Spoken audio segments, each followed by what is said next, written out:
नमस्कार विद्यार्थियों। आज हम लेसन नंबर जो 21 है उसका शेष जो मैटर है उसको पढ़ने जा रहे हैं। और यहीं से जो पहले मैंने आपको लेसन नंबर जो 21 है उसका पीडीएफ भेज दिया था, अब यहीं से आपको इसका पीडीएफ जो है वो ध्यान करना है।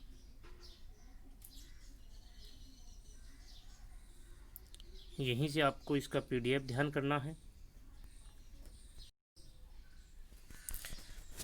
तो आज हम जो पहले मैंने इसका लेसन नंबर जो 21 है इसका पहले जो जहाँ तक जो पीडीएफ भेज दिया था उसके बाद में रोज़ ये जो 2-3 पन्ने का जो मैटर है वो मेरे पास में अवेलेबल नहीं था, इसलिए मैंने रोज़ ये लिखूँगा। मैं 2-3 रोज़ तक 2 वीडियो और आएंगे इसके बाद में।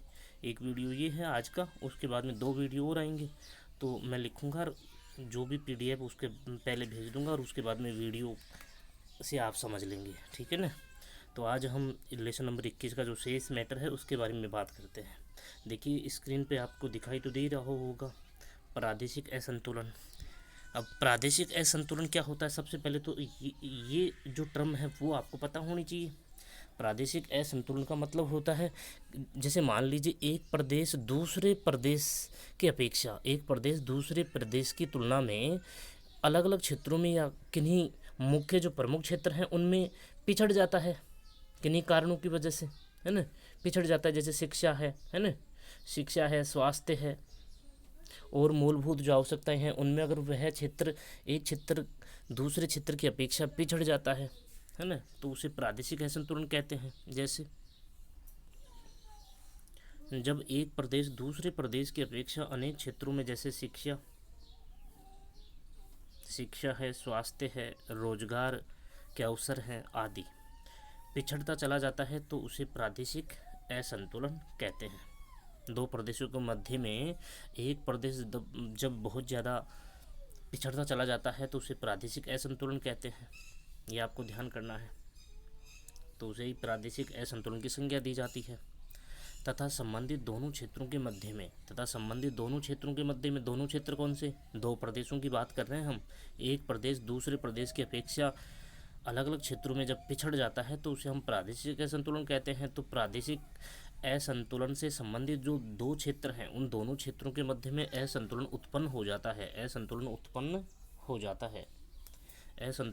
हो जाता है। जैसे बिहार है, उड़ीसा है, मध्य प्रदेश है, प्राकृतिक रूप से संपन्न होते हुए भी, प्राकृतिक संसाधनों में ये बिहार है, उड़ीसा है, मध्य प्रदेश है, प्राकृतिक रूप से ये संपन्न होते हुए भी आर्थिक रूप से पिछड़े हुए थे।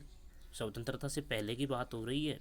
बिहार है, उड़ीसा है, मध्य प्रदेश है, ये प्राकृतिक रूप से या आप यूँ कहें प्राकृतिक संसाधनों में संपन्न होते हुए भी आर्थिक रूप से पिछड़े हुए थे।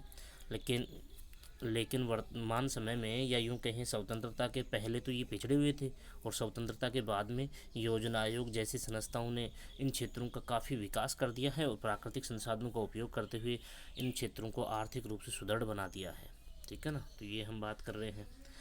अब देखिए स्वतंत्रता के बाद इन राज्यों की असमानताओं को दूर करने का प्रयास किया गया है। कौन से राज्यों की बात कर रहे हैं हम, जैसे बिहार है, उड़ीसा है, मध्य प्रदेश है, इन राज्यों की बात कर रहे हैं जो ऊपर हमने अभी बात की है। स्वतंत्रता के बाद इन राज्यों की असमानताओं को दूर करने का प्रयास किया गया है।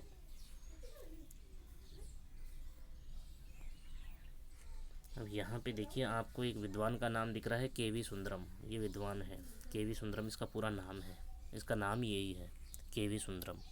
के.वी. सुंदरम ने principal component analysis technique, K V. Sundaram जो विद्वान है उसने प्रिंसिपल कंपोनेंट एनालिसिस टेक्निक, अब इसका हिंदी क्या है जो किताब में दिया हुआ नहीं है, तकनीकी घटकों की विश्लेषणात्मक अवधारणा।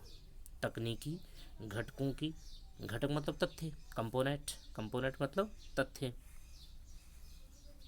तकनीकी घटकों की विश्लेषणात्मक अवधारणा, ये हिंदी नाम है इसका, प्रिंसिपल कंपोनेंट एनालिसिस टेक्निक।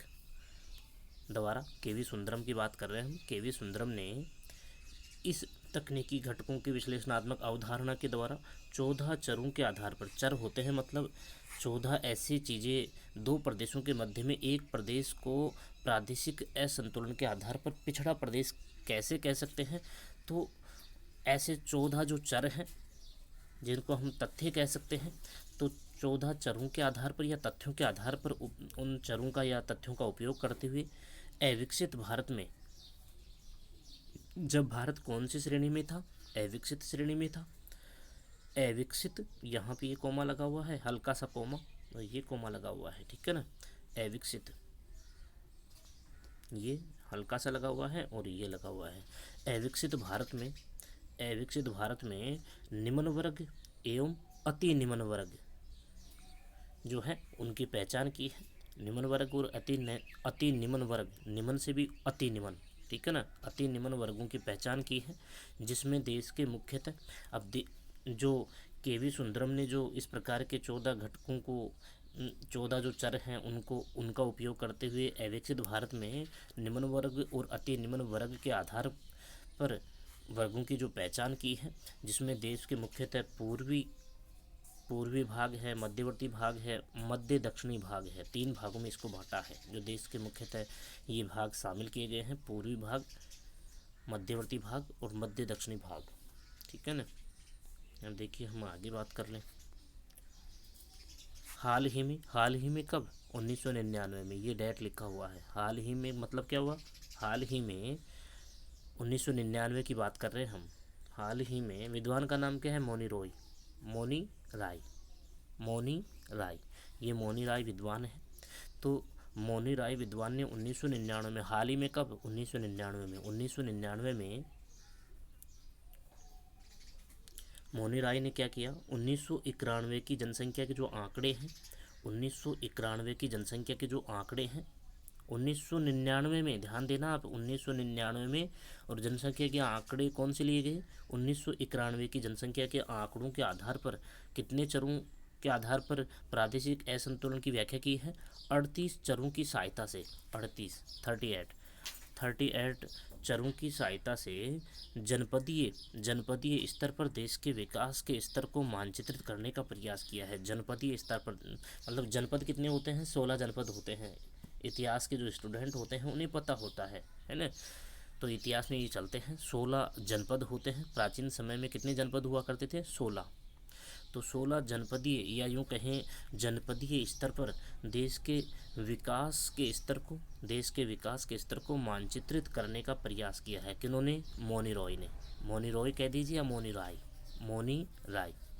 कब, 1999 में। और कौन सी जनगणना के आंकड़े जो हैं उनको आधार माना इन्होंने, 1991 की जनसंख्या के आंकड़ों को आधार मानते हुए 38 चरों की सहायता से जनपदीय स्तर पर देश के विकास के स्तर को मानचित्रित करने का प्रयास किया है, ठीक है ना। अब देखिए सरकारी स्तर पर भी पिछड़े क्षेत्रों की पहचान एवं उनकी समस्याओं के अध्ययन हेतु, सरकारी स्तर पर भी पिछड़े क्षेत्रों की पहचान एवं उनकी समस्याओं के अध्ययन या समाधान हेतु अलग अलग प्रकार की समितियों का, और जो समितियां होती हैं, समिति वगैरह, उनका तथा आयोगों का गठन किया गया है। जैसे यहाँ पे हम कौन कौन सी जो समितियां हैं उनकी हम बात कर लें। जैसे चक्रवर्ती कमेटी है, कौन सी है, चक्रवर्ती कमेटी है, इसकी हम बात कर लेते हैं। चक्रवर्ती कमेटी है, 1972 में इसका गठन किया गया। शिवरमन कमेटी है, 1978 में। इनका सिर्फ नाम और डेट ही आप ध्यान रखें, ठीक है ना। चक्रवर्ती कमेटी 1972 में, शिवरमन कमेटी 1978 में, पटेल कमेटी 1984 में, पटेल कमेटी 1984 में, और दांडेकर कमेटी फैक्ट फाइटिंग, इसका पूरा नाम दांडेकर फैक्ट फाइटिंग है, लेकिन आप शॉर्ट नाम ही ध्यान रखें, दांडेकर कमेटी 1984 में आदि प्रमुख है, ठीक है ना। योजना आयोग ने देश में आर्थिक पिछड़ेपन के 3 कारण बताए। योजना आयोग जो है उसने देश में आर्थिक पिछड़ेपन के 3 कारण बताए। मतलब देश में जो एक क्षेत्र दूसरे क्षेत्र की अपेक्षा पिछड़ता चला जाता है, या यूँ कहें तुलनात्मक रूप से 2 क्षेत्रों में एक क्षेत्र क्यों पिछड़ जाता है, इसके पीछे योजना आयोग ने 3 कारण बताए। कौन कौन से कारण बताए, ऐतिहासिक उपेक्षा, ऐतिहासिक रूप से ही एक क्षेत्र या यूँ कहें कुछ क्षेत्रों की उपेक्षा कर दी जाती है, ऐतिहासिक रूप से ही कुछ क्षेत्रों की उपेक्षा कर दी जाती है। तो एक क्षेत्र दूसरे क्षेत्र की अपेक्षा पिछड़ता हुआ क्यों चला जाता है, उसके पीछे एक तो ऐतिहासिक उपेक्षा का कारण है, दूसरा है भौतिक सुविधाएं। जब किसी क्षेत्र में दो क्षेत्र हैं और दो क्षेत्रों में से एक क्षेत्र में जब भौतिक सुविधाएं नहीं होती हैं तो दूसरा क्षेत्र, जिस क्षेत्र में भौतिक सुविधाएं पर्याप्त मात्रा में होती हैं या आसानी से उपलब्ध हो जाती हैं, तो जिस क्षेत्र में भौतिक सुविधाएं आसानी से उपलब्ध हो जाती हैं वह क्षेत्र अधिक विकसित हो जाता है। और जिस क्षेत्र में कंपेरिजन तौर पर देख रहे हैं हम, तुलनात्मक रूप से जिस क्षेत्र में भौतिक सुविधाओं का अभाव होता है वह क्षेत्र पिछड़ता चला जाता है। तो भौतिक सुविधाओं के आधार पर भी एक क्षेत्र दूसरे क्षेत्र की अपेक्षा पिछड़ता चला जाता है। तो भौतिक सुविधाओं में जैसे जलवायु संबंधी सुविधाएं मान लीजिए, स्थलाकृतिक संबंधी सुविधाएं मान लीजिए। स्थलाकृतिक मतलब वहाँ पे ऊबड़ खाबड़ धरातल नहीं हो, है ना। मृदा संबंधी असमानताएं मान लीजिए, धरातल जो है ना, उपजाऊ है कि अनुपजाऊ है।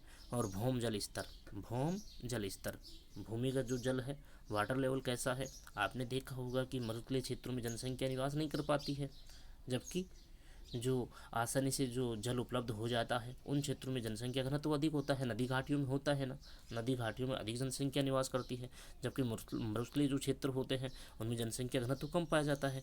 तो भौम जल स्तर, अंडरग्राउंड जो वाटर होता है, अंडरग्राउंड वाटर लेवल जो है वो आसानी से उपलब्ध हो जाता है, जल आसानी से उपलब्ध हो जाता है, वहाँ पर अधिक सुविधाएँ होती हैं ना। तो भौतिक सुविधाएं भी मुख्य रूप से दो क्षेत्रों के मध्य में प्रादेशिक असंतुलन उत्पन्न करने में महत्वपूर्ण भूमिका निभाती हैं। उसके बाद में योजना आयोग के द्वारा तीसरा कारण क्या माना गया है, सामाजिक पिछड़ापन। सामाजिक पिछड़ापन, कुछ क्षेत्र ऐसे होते हैं जो सामाजिक रूप से ही पिछड़ते चले जाते हैं, जैसे जनजातीय क्षेत्र है, जैसे जनजातीय क्षेत्र है। सीमांत समूह है, सीमांत समूह मतलब जिन क्षेत्रों को, एक तो जनजातीय क्षेत्र हो गया, जनजातीय क्षेत्र प्राकृतिक रूप से पिछड़े हुए होते हैं अन्य क्षेत्रों की अपेक्षा, है ना। जहाँ पे जनजातियाँ निवास करती हैं तो अपने आप में वो पिछड़े हुए होते हैं, है ना। दूसरा सीमांत समूह है। सीमांत समूह का मतलब होता है कि एक क्षेत्र दूसरे क्षेत्र की अपेक्षा जब वह काफ़ी सारी सीमाओं से इस प्रकार से घिरा हुआ होता है, जहाँ पे दुर्गमतम जैसे पहाड़ी क्षेत्र होते हैं, है ना, पहाड़ी क्षेत्र होते हैं, घने वनों वाले क्षेत्र होते हैं, तो ये क्षेत्र भी अन्य क्षेत्रों की अपेक्षा अपने आप में प्राकृतिक रूप से पिछड़े हुए होते हैं। तो सीमांत समूह हो गया। उत्पीड़ित समुदाय, उत्पीड़ित समुदाय का मतलब होता है कि कुछ ऐसे समुदाय भी समाज में निवास करते हैं जो पीड़ित समाज के रूप में होते हैं, जिनका अन्य जो सभ्य समाज होते हैं उनके द्वारा तिरस्कार किया जाता है, जैसे चरम का काम करने वाले, चमड़े का काम करने वाले लोगों को हे दृष्टि से देखा जाता है। तो उत्पीड़ित समुदाय भी एक क्षेत्र की अपेक्षा दूसरे क्षेत्र का जब विकास नहीं हो पाता है ना, तो इस प्रकार के जो समुदाय हैं वो भी उत्पीड़ित समुदाय के रूप में आते हैं। उसके बाद में हम बात कर रहे हैं यहाँ पे देखिए हमने क्या बात की है, योजना आयोग ये मान रहा है 3 क्षेत्रों के आधार पर आर्थिक पिछड़ेपन के कारण कितने माने योजना आयोग ने, 3 माने हैं, है ना, 3 माने हैं। एक तो ऐतिहासिक उपेक्षा माना है, भौतिक सुविधाएं माना है और सामाजिक पिछड़ापन माना है। 3 प्रकार से इन्होंने आर्थिक पिछड़ेपन के कारण माना है। अब देखिए हम क्या बात कर रहे हैं, प्रादेशिक असंतुलन का आकलन करने वाले संकेतक। प्रादेशिक रूप से जब दो क्षेत्रों में एक क्षेत्र असंतुलित हो जाता है, पिछड़ जाता है, असंतुलन उत्पन्न हो जाता है, प्रादेशिक दो प्रदेशों में एक प्रदेश जब विभिन्न कारकों की वजह से असंतुलन को प्राप्त हो जाता है, तो ऐसे कौन से संकेतक हैं जिनके आधार पर हम दो क्षेत्रों में एक क्षेत्र को पिछड़ा क्षेत्र कह सकते हैं। जैसे प्रादेशिक असंतुलन का आकलन, प्रादेशिक जो असंतुलन होता है एक क्षेत्र से दूसरे क्षेत्र के मध्य में जो प्रादेशिक असंतुलन उत्पन्न हो जाता है, तो उनके आकलन करने का दोनों क्षेत्रों के मध्य में ऐसे कौन कौन से कारक हैं जिनके आधार पर हम दोनों क्षेत्रों में आकलन कर लेते हैं कि ये क्षेत्र अधिक विकसित है जबकि ये क्षेत्र अधिक पिछड़ा हुआ है ना। तो इस प्रकार का जो आकलन है, तो ऐसे आकलन करने वाले जो संकेतक हैं वो कौन कौन से हैं, जैसे अब 2 क्षेत्र हैं, अब 2 क्षेत्रों में हम कौन कौन से संकेतकों के आधार पर ये कह सकते हैं कि प्रादेशिक असंतुलन के आधार पर ये क्षेत्र अधिक विकसित है और दूसरा क्षेत्र अधिक पिछड़ा हुआ है। तो हम कैसे अनुमान लगाते हैं, ऐसे कौन से संकेतक हैं जिनके आधार पर हम 2 क्षेत्रों में तुलना कर लेते हैं कि ये क्षेत्र कम पिछड़ा हुआ है और ये क्षेत्र अधिक पिछड़ा हुआ है ना। तो एक तो प्रति व्यक्ति आय के आधार पर, जिस क्षेत्र की प्रति व्यक्ति आय अधिक होगी तो वह अधिक विकसित होगा, जबकि जिस क्षेत्र की प्रति व्यक्ति आय कम होगी तो वह अधिक पिछड़ा हुआ होगा। तो एक तो प्रति व्यक्ति आय के आधार पर, एक नगरीकरण के आधार पर नगरीय जीवन यापन करने वाला क्षेत्र अधिक विकसित होगा, जबकि ग्रामीण जीवन यापन करने वाला क्षेत्र कम विकसित होगा। तो मतलब क्या हुआ, तो एक तो प्रति व्यक्ति आय के आधार पर हम प्रादेशिक असंतुलन का आकलन करते हैं, एक नगरीकरण के आधार पर, एक साक्षरता जो दर है उसके आधार पर, महिला साक्षरता, जिस क्षेत्र में महिला साक्षरता उच्च होती है वह अधिक विकसित माना जाएगा और जिस क्षेत्र में महिला साक्षरता दर कम है वह पिछड़ा हुआ क्षेत्र माना जाएगा, है ना। निर्धनता के आधार पर, बेरोजगारी के आधार पर, बुनियादी सुविधाओं के आधार पर, जैसे शिक्षा है, स्वास्थ्य है ना, इनके आधार पर बुनियादी जो सुविधाएं हैं, रोटी कपड़ा और मकान, जैसे हम आधारभूत सुविधाएं कहते हैं, है ना। खाने के लिए पर्याप्त मात्रा में भोजन होना चाहिए, पहनने के लिए वस्त्र होने चाहिए और ऋतुओं से अपने आप को सुरक्षित करने के लिए आवास की सुविधा होनी चाहिए। तो बुनियादी सुविधाएं हो गई नहीं, ये तीन क्या हो गई, ये बुनियादी सुविधाएं हो गई। उसके बाद में चिकित्सा सुविधाएं, पर्याप्त मात्रा में चिकित्सा सुविधाएं हों, सस्य गहनता के आधार पर। तो हम यहाँ पे जो प्रादेशिक असंतुलन है उसका आकलन करने वाले जो संकेतक है उनकी बात कर रहे हैं। प्रति व्यक्ति आय है, नगरीकरण है, साक्षरता है, महिला साक्षरता है, निर्धनता है, बेरोजगारी है, बुनियादी सुविधाएं हैं, चिकित्सा सुविधाएं हैं, सस्य गहनता।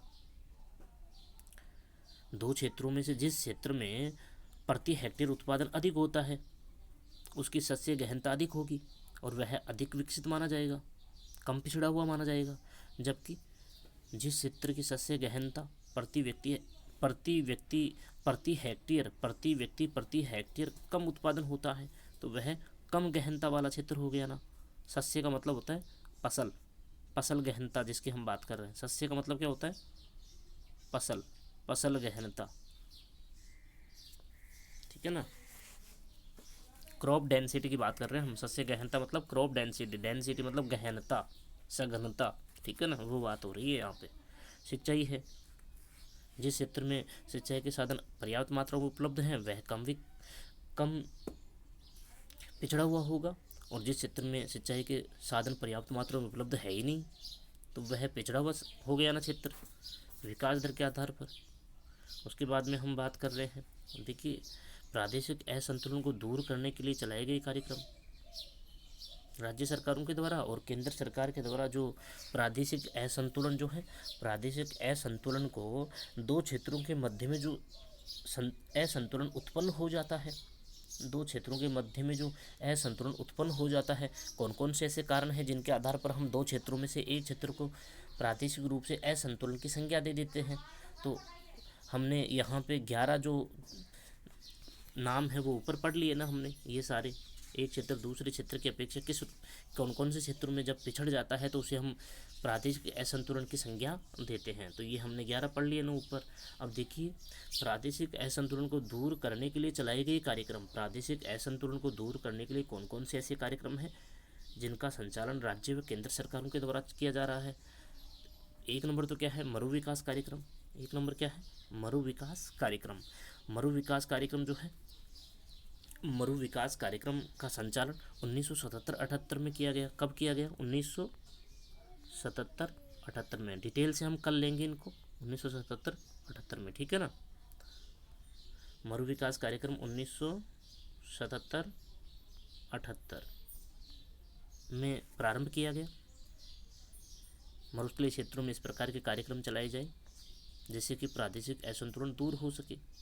आपको पता होगा मरुस्थलीय जो भाग होता है वो मैदानी भागों की अपेक्षा पिछड़ा हुआ क्षेत्र होता है ना, तो प्रादेशिक असंतुलन के अंतर्गत आ गया ना मरुस्थलीय क्षेत्र। तो मरु विकास कार्यक्रम का संचालन किया जाए, ठीक है ना। तो मरु विकास कार्यक्रम कब प्रारंभ किया गया, 1977-78 में, ठीक है ना। तो ये तो इसकी डेट हो गई, ठीक है। उसके बाद में उसके बाद में दूसरा कार्यक्रम कौन सा है जिनको हम डिटेल से कल से हम इनको डिटेल से पढ़ेंगे। इस लेसन में सिर्फ और सिर्फ क्या बचा हुआ है, मरु विकास कार्यक्रम का अध्ययन करेंगे कल। उसके बाद में जनजातीय क्षेत्र विकास कार्यक्रम है। उसके बाद में यहाँ पे ये पर्वतीय विकास कार्यक्रम है, जनजातीय क्षेत्र विकास कार्यक्रम, मरु विकास कार्यक्रम, पर्वतीय विकास कार्यक्रम है। और यहाँ पे देखिए ये जो है मुख्यतः तीन है, मरु विकास कार्यक्रम है, जनजातीय क्षेत्र विकास कार्यक्रम। जनजातीय क्षेत्र विकास कार्यक्रम कब प्रारंभ किया गया, 1954 में। 1954 में जनजातीय क्षेत्र विकास कार्यक्रम 1954 में प्रारंभ किया गया।